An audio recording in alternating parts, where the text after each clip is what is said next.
Yo what's up အားလုံးပဲမင်္ဂလာပါတပါမီခိုင်းနေပြန်နေကြိုဆိုလိုက်ပါတယ်ကျွန်တော်အခုရောက်နေတဲ့နေရာတော့ဒါရန်ကုန်မြို့လယ်ကောင်မှာရှိတဲ့မြန်မာနိုင်ငံရဲ့ဒီရှေးဟောင်းတမိုင်းဝင်အဆောက်အဦတွေထဲမှာလည်းတစ်ခုပါဝင်ဖြစ်တဲ့ဝန်ကြီးများရုံးကိုကျွန်တော်ရောက်နေတာဖြစ်ပါတယ်ဒီဝန်ကြီးများရုံးကကျွန်တော်တို့မြန်မာနိုင်ငံအတွက်ဆိုရင်ဒါအဆောက်အဦတစ်ခုဆိုတာတက်ကိုအများကြီးပို့ပါတယ်ကျွန်တော်တက်ရှိထင်ရှားရှိနေတဲ့တမိုင်းမှတ်တမ်းတစ်ခုလို့လည်းကျွန်တော်ပြောလို့ရပါတယ်ပြီးတော့ဒီနေရာကဗိုလ်ချုပ်အောင်ဆန်းနဲ့အာဇာနည်ရှစ်ဦးလောက်ချခံရတဲ့နေရာဖြစ်ပါတယ်ဒီအဆောက်အဦရာနှစ်ပေါင်း120ကျော်နေပြီဖြစ်ပြီးတော့ယူပုံတန်ဆောက်လုပ်ထားတာဖြစ်ပါတယ်ကျွန်တော်တို့ဒီတောင်ဘက်ခြမ်းပင်မအဆောက်အဦကိုအရင်ဆုံးဆောက်လုပ်ခဲ့တာဖြစ်ပြီးတော့ဒီအရှေ့ဘက်ခြမ်းနဲ့အနောက်ဘက်ခြမ်းကိုတော့နောက်မှတို့ဆောက်ခဲ့တာဖြစ်ပါတယ်တမိုင်းမှတ်တမ်းတွေအရတော့ဒါပင်မအဆောက်အဦကို1902ခုနှစ်မှာဆောက်လုပ်ပြီးစီးခဲ့တာဖြစ်ပြီးတော့ဒီအရှေ့နဲ့အနောက်အဆောက်အဦကိုတော့1905ခုနှစ်မှာဆောက်လုပ်ပြီးစီးခဲ့တာဖြစ်ပါတယ်အခုကတော့ဒါကျွန်တော်နဲ့အတူတူဒါအရှေ့ဘက်အဆောက်အဦကနေစပြီးတော့ကျွန်တော်တို့လေ့လာကြည့်ပါမယ်ကျွန်တော်တို့ဒါလက်ရှိမှာဆိုလို့ရှိရင်ဒီအရှိဘက်အဆောက်အဦထဲမှာ coffee ဆိုင်တွေ restaurant တွေပကြီးပြခန်းတွေဖွင့်လှစ်ထားတာကိုတွေ့ရပါတယ်။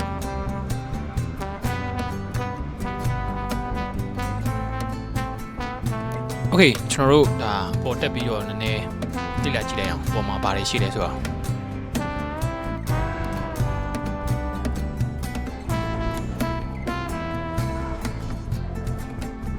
ကျွန်တော်တရတဲ့လောက်ဆိုလို့ရှိရင်ဒီအရှိဘက်အဆောက်အဦနဲ့အနောက်ဘက်အဆောက်အဦကိုဒီကျွန်းနေနဲ့ပဲဆောက်လုပ်ထားတာဖြစ်ပြီးတော့ကျွန်တော်တို့ပင်မအဆောက်အဦဒီတောင်ဘက်ချမ်းအဆောက်အဦတော့တန်နေနဲ့ပဲဆောက်လုပ်ထားတာဖြစ်ပါတယ်။အဲ့မှာဆောက်လုပ်ထားတဲ့တန်တွေကလည်းဒီအင်္ဂလိပ်တွေကသူတို့စကော့တလန်တို့အင်္ဂလန်တို့ကနေ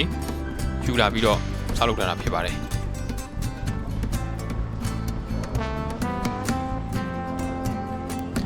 ကိုလိုနီခေတ်မှာအင်္ဂလိပ်တွေကဒီပင်မအဆောက်အဦနော်ဒီတောင်ဘက်ချမ်းအဆောက်အဦတွေကနေနေပြီးတော့မြန်မာတိုင်းနိုင်ငံလုံးကိုတို့လိုအုပ်ချုပ်ခဲ့ရပါတော့မြန်မာတိုင်းနိုင်ငံလုံးရဲ့အုပ်ချုပ်ရေးရန်နေရာကိုအဲ့အနေနေပြီးတော့တို့ကလို comment ပေးခဲ့တဲ့နေရာဖြစ်ပါတယ်ဒါတို့ရဲ့ဒါအဓိကအုပ်ချုပ်ရေးရန်နေရာကြီးလက်ပတ်တဲ့နေရာလို့လည်းပြောလို့ရပါတယ်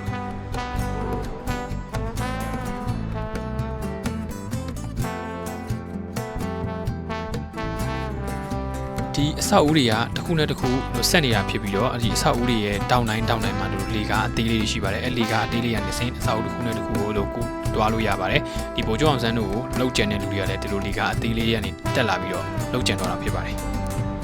ကျွန်တော်ဒီအဆောက်အဦကြီးကနာဂစ်ကာလာတုန်းကလည်းတော်တော်ကြီးကိုထိခိုက်ပျက်စီးခဲ့တယ်လို့သိရပါတယ်ဒါအခုကတော့ဒါသူတို့ပြင်လည်ပြီးတော့မွမ်းမံပြင်ဆင်ထားတဲ့အနေအထားဖြစ်ပါတယ်အခုကတော့အကုန်လုံးဒီဘက်ကိုပြန်ပြီးတော့ပြင်ဆင်လို့ပြီးပြီလို့သိရပါတယ်ဒီအရှိမမြင်နေရတော့ဒါ Queen Victoria လေကားလို့သိရပါတယ်ကျွန်တော်ဒီထဲကိုတော့ဝင်ကြည့်လို့မရပါဘူးကျွန်တော်ဒီထဲကိုတွားကြည့်ချင်တယ်ဆိုလို့ရှိရင်တော့ဒီမှာလောက်ထားတယ်တို့ join ပြီးမှဝင်ကြည့်လို့ရမှာဖြစ်ပါတယ်အဲ့တော့ကျွန်တော်အဲ့တို့ကျွန်တော်တွား join ဖို့လက်မှတ်တော့ဝယ်လိုက်ပါဦးမယ်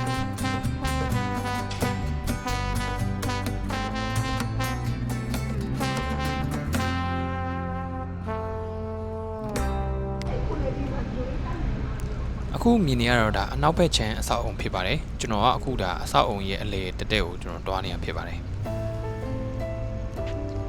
အခုမြင်နေရတော့တောင်ဘက်ခြမ်းပင်မအဆောက်အုံဖြစ်ပါတယ်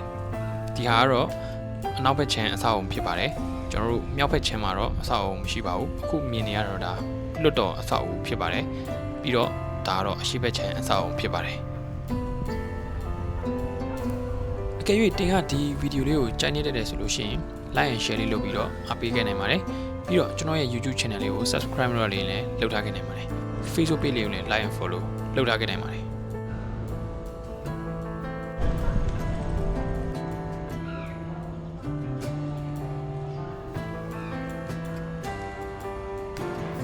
ကျွန်တော်လက်မှတ်တော့ဝယ်ပြီးတော့ပါပြီတိုးဝတနိုင်ခွဲမှာစမှာဖြစ်တဲ့အတွက်ဒီနေရာမှာခဏစောင့်ပါမယ်စောင့်နေနေကျွန်တော်ပြောချင်တာတခုရှိပါတယ်ကျွန်တော်ဒီနေရာကိုဗိုလ်ချုပ်အောင်ဆန်းတို့လက်ထက်ကအတွင်းဝင်များရုံလို့ခေါ်ပါတယ်ကျွန်တော်တို့အခုခေတ်မှာတော့ဒါဝန်ကြီးများရုံလို့လည်းခေါ်ပါတယ်ကျွန်တော်တိုးကို join ထားတဲ့အတွက်ခုနကကြာလို့ရှိရင်လွတ်တော်အဆောက်အဦရဲ့ပြီးတော့ဗိုလ်ချုပ်အောင်ဆန်းတို့လှုပ်ကြံခံရတဲ့နေရာရုံခန်းကိုကျွန်တော်လိုက်ပြပါမယ်အဲ့တော့ကျွန်တော်တို့အတူတူဆက်ပြီးတော့ like လေ့လာကြည့်လိုက်ပါဦး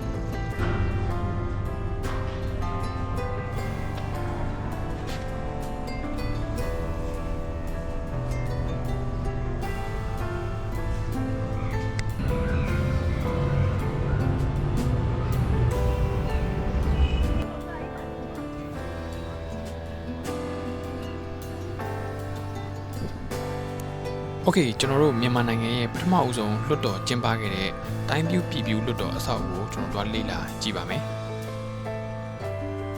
ဒါကတော့လှုပ်ကြံခံလာရတဲ့သူတွေအတွက်အမတ်တရလုပ်ပြီးထားတဲ့ကြောက်တိုင်ဖြစ်ပါတယ် အဲ့ဒီကြောက်တိုင်နဲ့အလန်တိုင်းမှာထူးခြားချက်တစ်ခုရှိပါတယ်ဒီဟာကိုကျွန်တော်ဗီဒီယိုအဆုံးမှာပြပြပေးထားပါတယ်တော့အတွင်းတော့ဝင်ရတယ်သူ့ရဲ့တောင်းတန်တာကြတော့1960နော်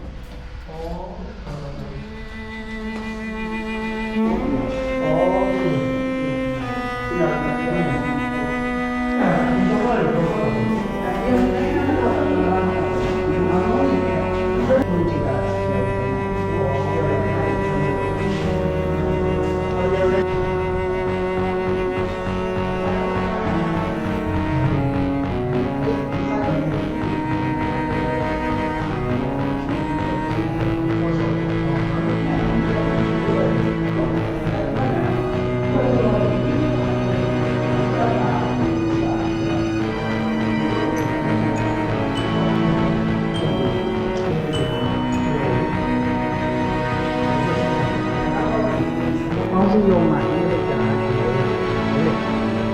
အဲ့ဒါမို့ဒီဘိုလ်ချုပ်ကတိုင်းနာကောင်းဆောင်တွေစီလုံးစီလွတ်တော်အဆောက်အဦထဲမှာတော့ဗီဒီယိုရိုက်ခွင့်မရခဲ့ပါဘူးပြီးတော့ကျွန်တော်တို့ဒါရှေ့ခေတ်ကမှတ်တမ်းတင်ထားတဲ့မှတ်တမ်းရုပ်ရှင်လေးပြပါတယ်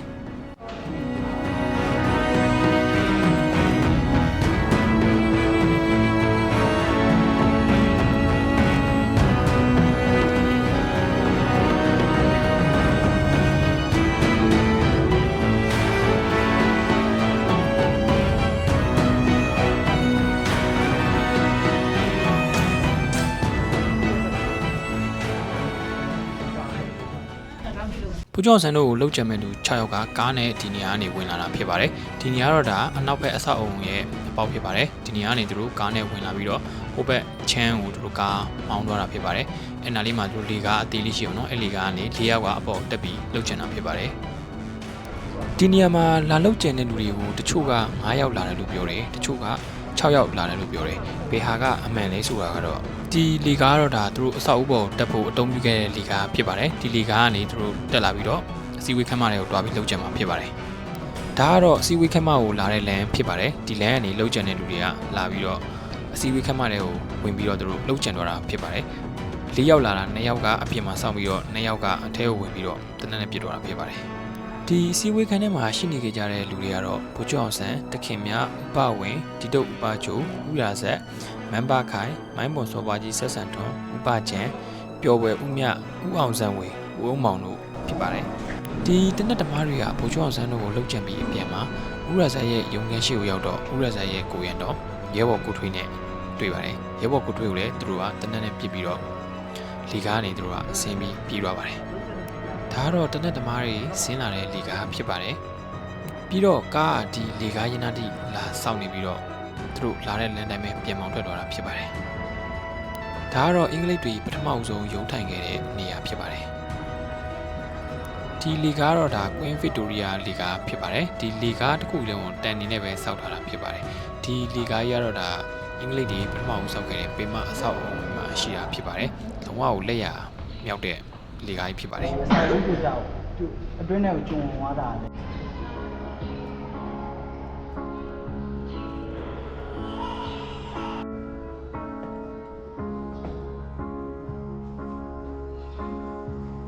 ဒီလွတ်တော်အဆောက်အဦရှိကအလန်တိုင်ကမြန်မာနိုင်ငံလွတ်လပ်ရေးရပြီးပထမဦးဆုံးအလန်လွှင့်တင်ခဲ့တဲ့အလန်တိုင်ဖြစ်ပါတယ်